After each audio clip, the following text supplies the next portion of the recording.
You got? Good? Hey, he's been shot. Doucet's been shot. Oh my God! Hey everyone, welcome back to the channel.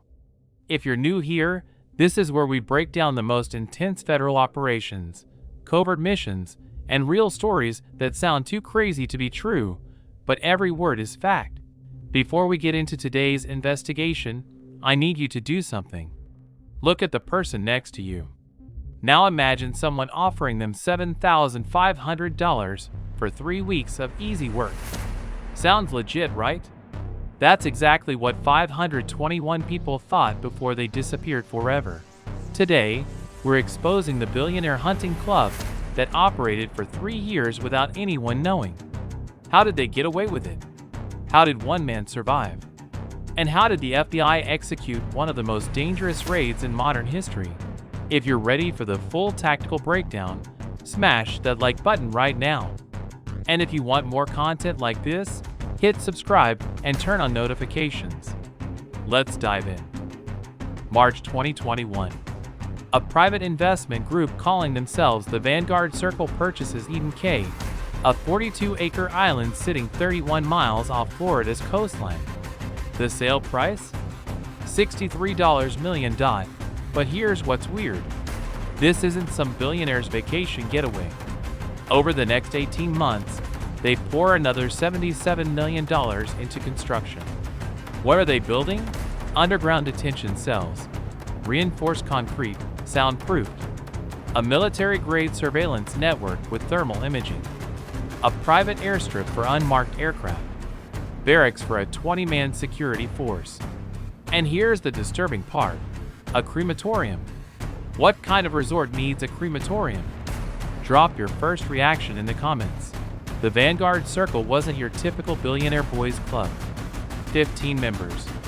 Combined net worth over $240 billion. We're talking CEOs of defense contractors, hedge fund legends, tech moguls who sold companies for billions, oil barons from the Middle East. Their founder?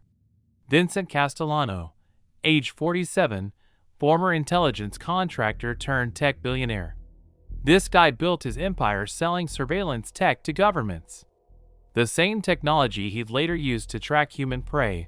According to communications FBI intercepted later, Castellano told his inner circle, "Money can buy anything. Power, influence, even permission to do what society calls forbidden. We're not just rich, we're untouchable. And I'm going to prove it." How did they prove it? They created the culling, their term for hunting humans like animals. Here's how the operation worked, and trust me, it's sickening. The Vanguard Circle employed acquisition specialists, basically human traffickers in expensive suits. These recruiters targeted specific groups: homeless veterans, undocumented workers, people in rehab facilities, anyone vulnerable and isolated. The pitch was always the same. Private luxury resort needs temporary workers. 3 weeks. $7,500 cash. All expenses paid. No background check required. For someone living on the streets or working under the table, that's life-changing money. Between 2021 and 2024, they transported 521 people to Eden Cay. None of them were going to work at a resort. Victims would arrive by private boat, immediately taken to underground cells, held for 72 hours with minimal food and water. Psychological torture, recordings played on repeat. You are prey. The hunt begins at dawn. Survive or die. On the third day, they'd be dragged out, given the rules. You have 72 hours. Reach the southern extraction point. If you make it, you win $150,000, new identity, freedom. But if we catch you, they never finished that sentence. They didn't need to. 28 hunts over 3 years. 521 people released into that jungle. Want to guess how many reached the extraction point? 0. Not one. The members had every possible advantage. Military drones with thermal cameras. night vision goggles, trained attack dogs, weapons ranging from crossbows to sniper rifles. And the victims? Barefoot, unarmed, terrified. Real talk, is this hunting? Or is this just murder with extra steps? Let me know what you think below. But here's what made it even more twisted. They kept score. Digital leaderboards tracking kills. Awards for most creative method. One member, a German industrialist, was notorious for using a compound bow exclusively. Called himself the traditionalist. Everything was documented. Photos, videos, detailed logs. They called it the Legacy Wall, a digital gallery displaying every victim, every hunt, every execution. 521 faces staring back from screens. Bodies were disposed of with corporate efficiency, weighted down, dumped in water over 800 feet deep, or cremated on-site. Evidence eliminated. Families left with missing persons reports that went nowhere. Until hunt number 29. Until they grabbed someone who fought back.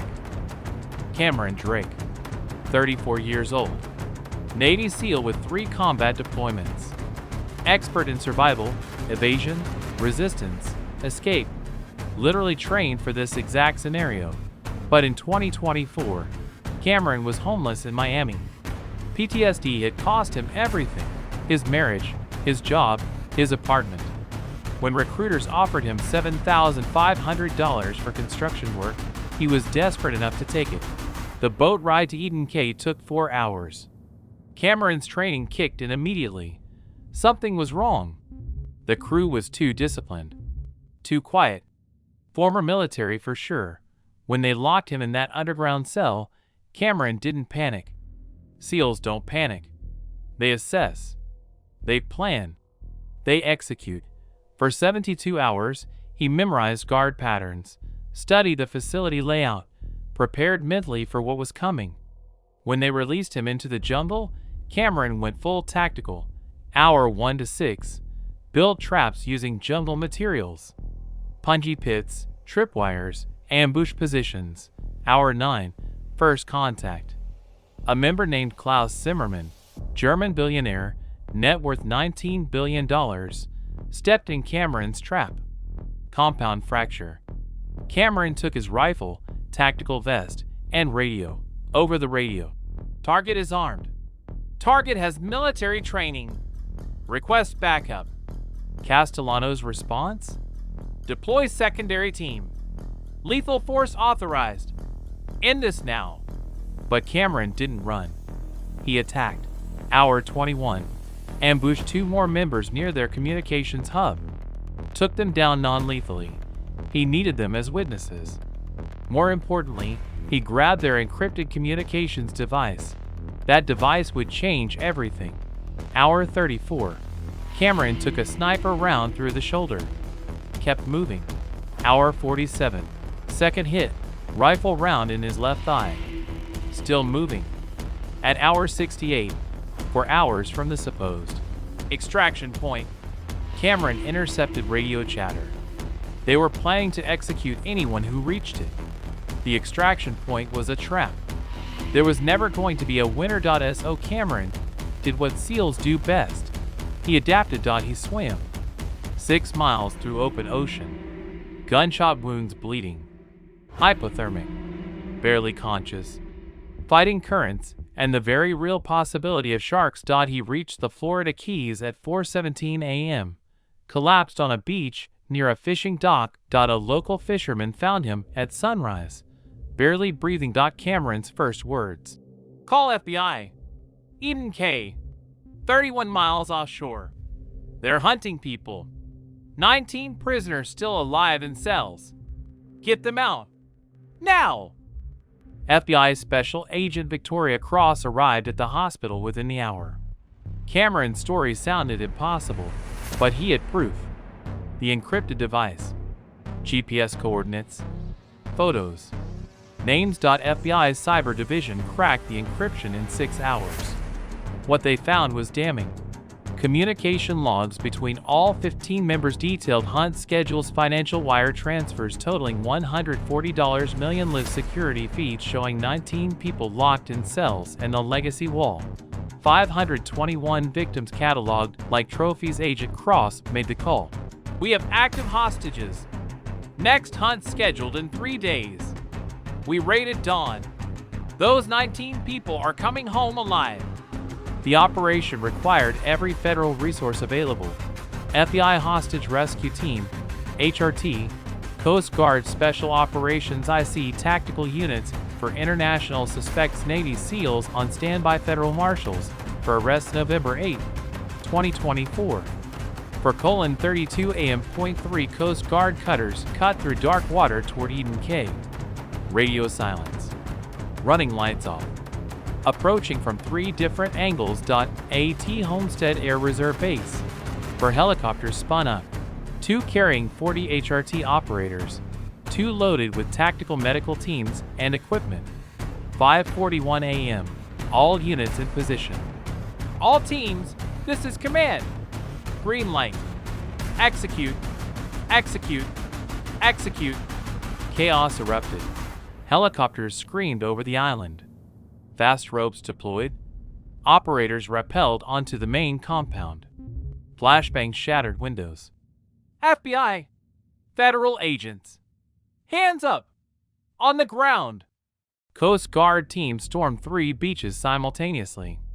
50 agents sweeping inland, surrounding the compound, cutting off all exits. Island security, 12 armed contractors, tried to respond. But they weren't ready for this level of force. They surrendered in under 4 minutes. Inside the luxury compound, 9 Vanguard Circle members were sleeping. Silk sheets, climate-controlled rooms, oblivious until FBI kicked their doors in. Vincent Castellano, in designer pajamas, tried to play the power card. Do you have any idea who I am? My lawyers will. Agent Cross cut him off cold. Vincent Castellano, you're under arrest for 184 counts of first-degree murder. You have the right to remain silent. Use it.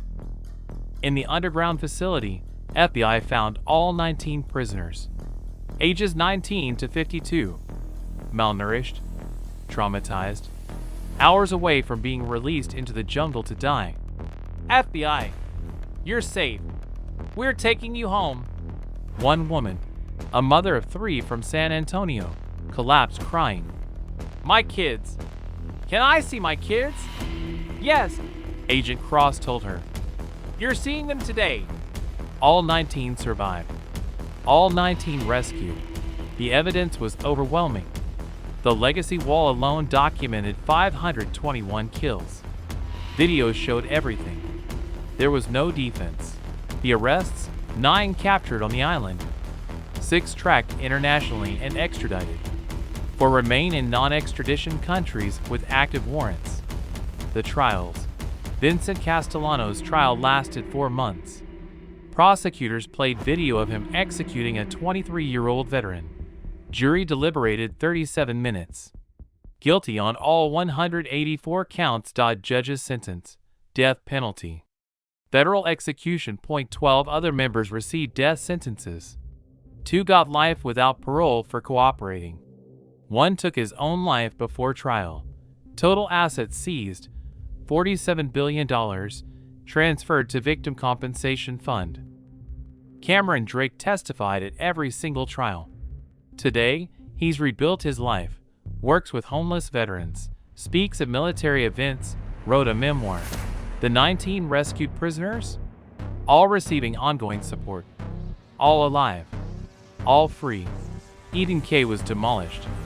The island now holds a memorial with 521 names engraved in stone. So here's my question for you. Do you think there are more islands like this out there? More hunting grounds we haven't found yet? Drop your honest thoughts below. If this story hit you hard, hit that like button. If you want more deep dives into operations like this, subscribe and turn on notifications. Share this video, because these 521 people deserve to be remembered. Cameron Drake survived because he refused to die. The FBI acted because they refused to let wealth mean immunity.